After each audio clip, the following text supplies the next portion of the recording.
right, guys, what's going on? It's your boy Mike. I think y'all know what time it is, man. Get those questions in here. Get those questions in the live chat. We're gonna go for 15 straight minutes. Shout out to everybody that's out there, man. My man DJ Malone is claiming the throne. He's back on top today. He says, and I quote,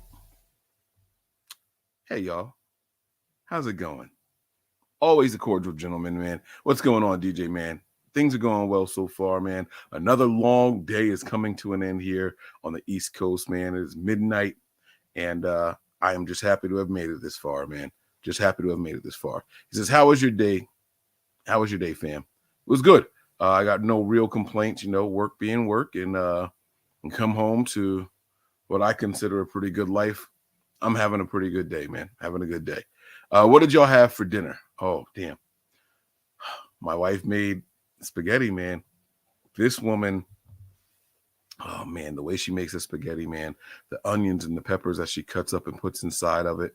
I think there's like 4 different kind of peppers that she puts in mine. We use ground turkey instead of ground beef. Then I get pork sausage ground up in mine as well. And the thinnest possible angel hair spaghetti that you have ever seen. I mean, I've had a whole bunch of different brands, but she knows there's one brand in particular that I really like. And so good. Now I'm getting hungry here. All right. Would you speculate that Charles Haley and Alden Smith is the reason Nick Bosa will be a 49er a good long while? So, the 49ers, for those of you who don't know, had Charles Haley.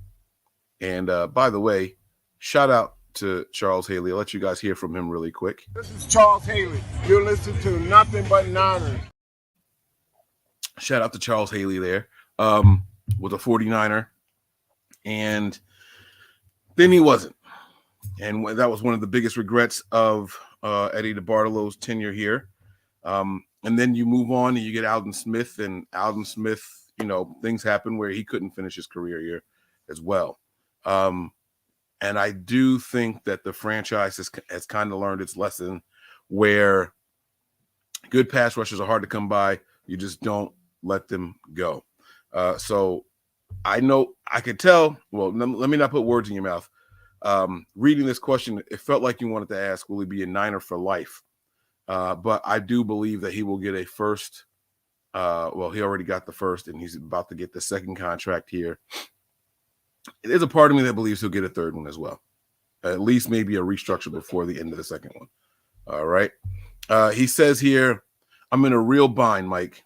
Do I buy a Fred Warner jersey and channel my inner Fred Warner energy?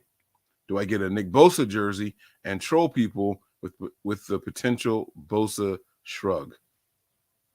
Or huff and channel my inner Ronnie Lott?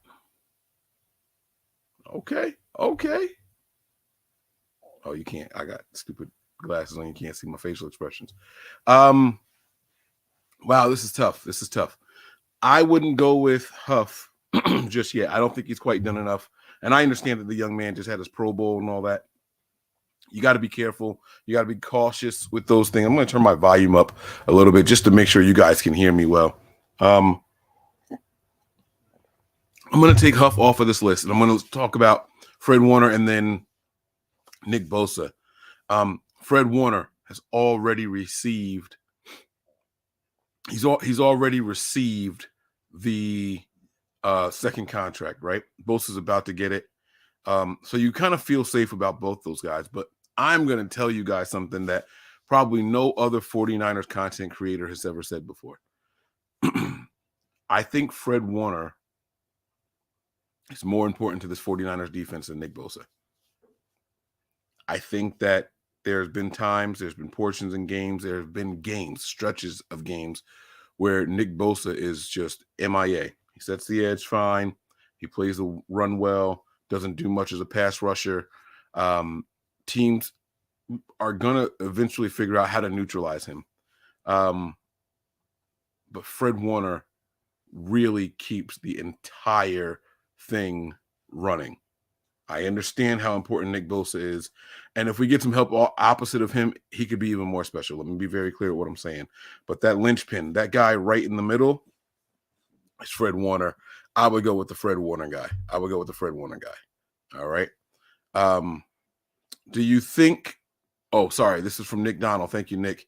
He says, do you think all of the broad talk from the 49ers organization is reverse psychology or like tough love, basically, for Trey Lance? Whew. This is a good question. This is a really good question. And I don't like that. Let's get that even there. It's like slowly rotating. I didn't start like that, right? All right.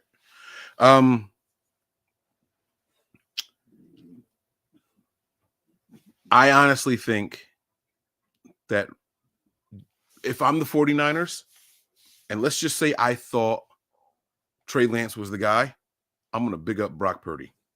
And I want the whole league watching film, preparing for Brock Purdy, and then, hello, here's Trey Lance.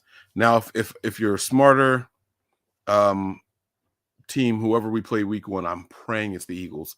But whoever we're playing week one, you should be preparing for preparing for Trey Lance, because Purdy can't practice. He hasn't quite had the surgery. They apparently have a date set for the surgery. It's coming up.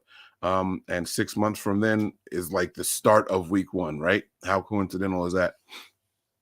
But it's not. I'm not preparing for a guy who didn't practice all year long and was the last pick in the draft. I'm not. So, I mean, we'll see what happens. But I think that there is some competitive advantage. How about that? In bigging up Brock Purdy, if you think it's going to be the other guy. All right. Nick doubles up here. He says, do you think we will draft a left tackle to replace Trent Williams? I don't think we draft a left tackle this offseason for Trent Williams replacement. I think that happens next offseason. But you could be onto something. We very well could be sitting here in this time right now and thinking, yeah, maybe we should do that. Trent Williams looks like he has another 3 years left in him. I'm not going to lie to you guys, at least. He looks like he has another 3 years left in him. I was going back and looking at some of this stuff, man, and watching, I think that fight that he broke up during the NFC Championship game might have given him a little boost. If he was thinking about retirement, and I know that he talked about, you think about it at the end of every season, right? That's I don't think he meant I'm thinking about going home. It's like, man, I can't wait to take a break. Like we've been running. It's time to unwind. You always think about not coming back, right? I think that was the shot in the arm he needed. I think Trent Williams is coming back for a while now. I do. I really, really do. All right. DJ says, have y'all given the Bobo scowl to anyone before? I find it funny that Eddie helped dump Gatorade on George Seifert after Super Bowl 29. I have not, but hey, now I got something to do when I go to work tomorrow. How's that? Ronnie, I got to, never mind. What are your thoughts on Womack? That is a person who I thought about naming last night. There was a question about who is someone that didn't play a lot or who didn't participate last year that you expect to participate this year. And I thought about saying Womack, but he played some, I believe. And that's why I didn't do it. I saw some promise. I saw some intrigue. And I was interested in seeing the young man get some more playing time. I didn't see anything that was overly concerning.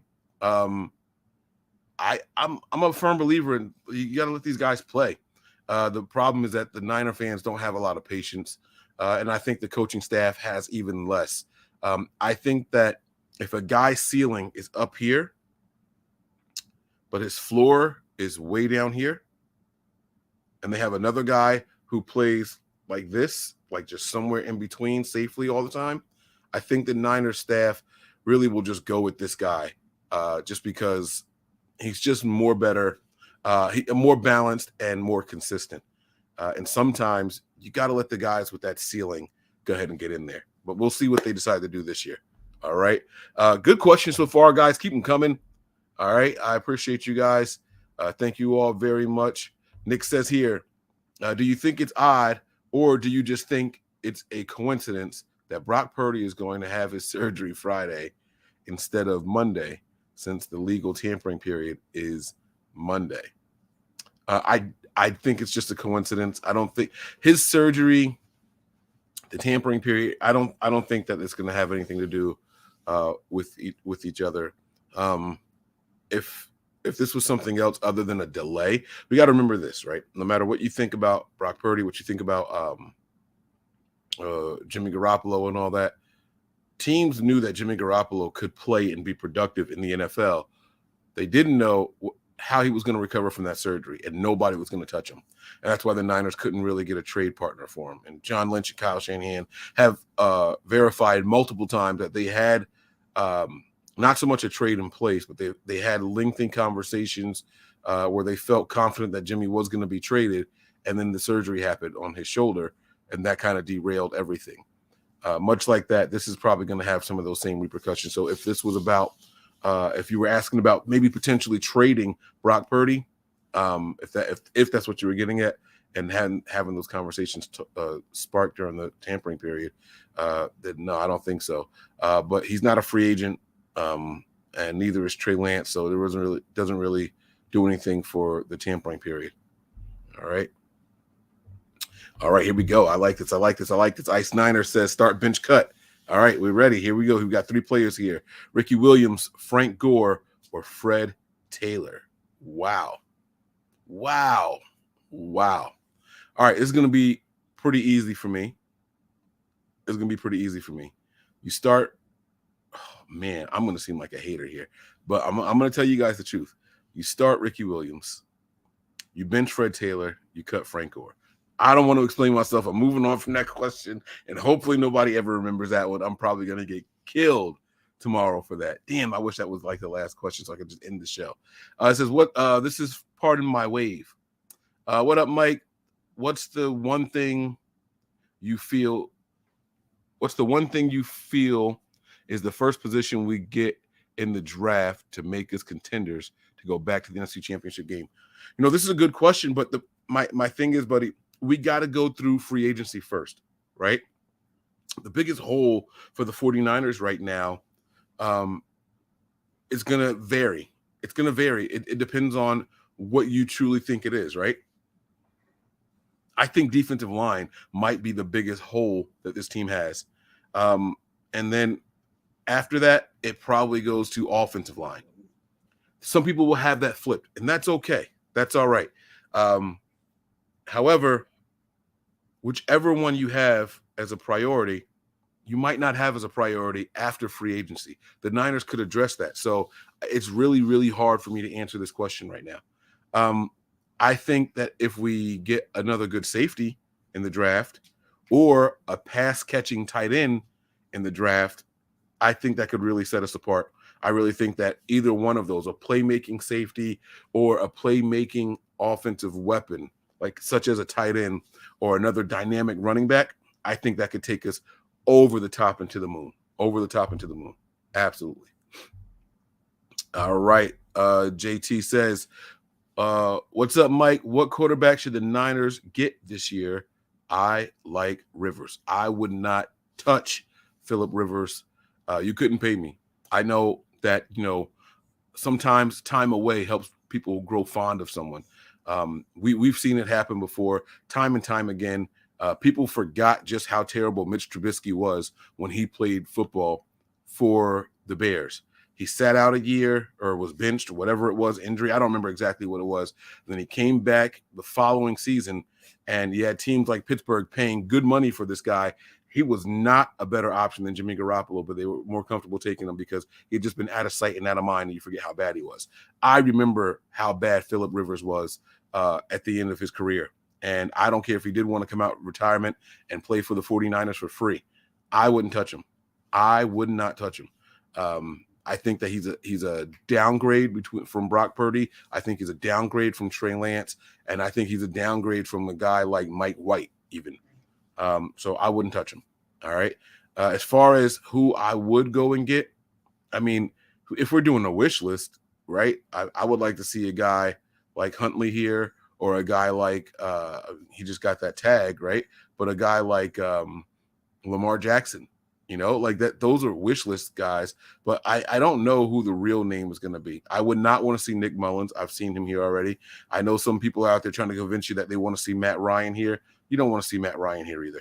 I understand what the magic was and all that, but no, you don't want to see Matt Ryan here either. But I'm not sure. I'm not sure.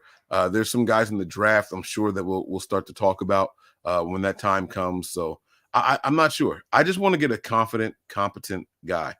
I wouldn't be mad if Sudfeld came back, if we're going to be completely honest and transparent.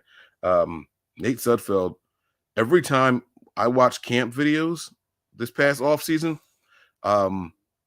you would see a beautiful pass going to Debo, or a beautiful pass going to Danny Gray, or and it's like, man, look at that throw, and you're rewinding it trying to see, because the Niners would just show the launch point like really quick. You're rewinding it to try to see who it was, and 9 times out of 10, those really nice passes that were going on, they were Nate Sudfeld. He had some velocity on him, some zip on him, some touch on him. I mean, that guy was really throwing the ball around. I think we kind of got robbed of the opportunity to see what he could do. I would go with Nate Sudfeld. All right.